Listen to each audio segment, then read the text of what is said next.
أنا مش عايز حراسة. الرئاسة عندما أكون رئيسا لمصر لن تكون أبدا فرد اسمه الرئيس يقول ويفعل كل شيء. القرارات الصادرة عن رئيس الجمهورية تكون نهائية ونافذة بذاتها غير قابلة للطعن عليها بأي طريق وأمام أي جهة. لابد أن تكون الحكومة حكومة ائتلافية موسعة وليست حكومة قاصرة على أغلبية برلمان أو على حزب واحد. ده يعني تعهد أمام الناس كلها. الآن الضمان فيه هو عدم تنفيذه، ان الشعب يبقى عارف ان اللي قال كده ما بينفذش اللي هو قال، ودي مسألة خسارة كبيرة جدا ويمكن ان تؤدي الى موقف شعبي كبير.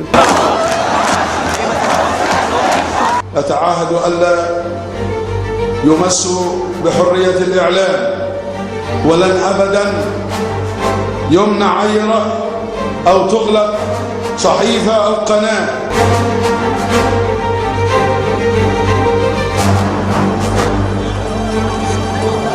أنتم أهل السلطة ومصدرها، وأنتم الشرعية وأقوى مكان فيها.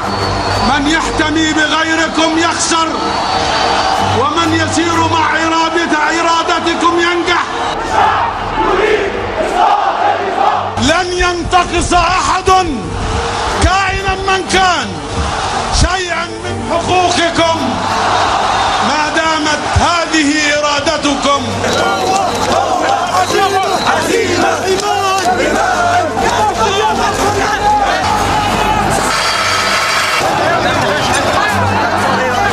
سأعمل معكم على نهضة الاقتصاد المصري ورفع المعاناة عن كاهل ملايين المصريين.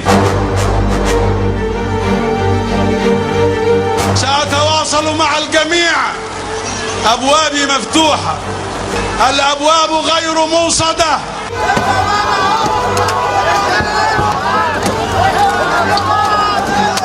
نحافظ على بعضنا البعض، يحضن كل منا الآخر، لا مجال للصدام أبدا ولا مجال للتخوين.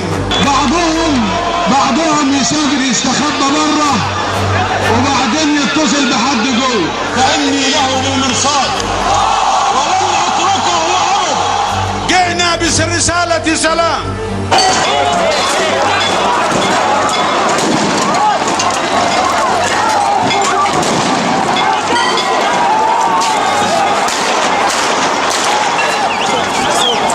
لا نعتدي على أحد.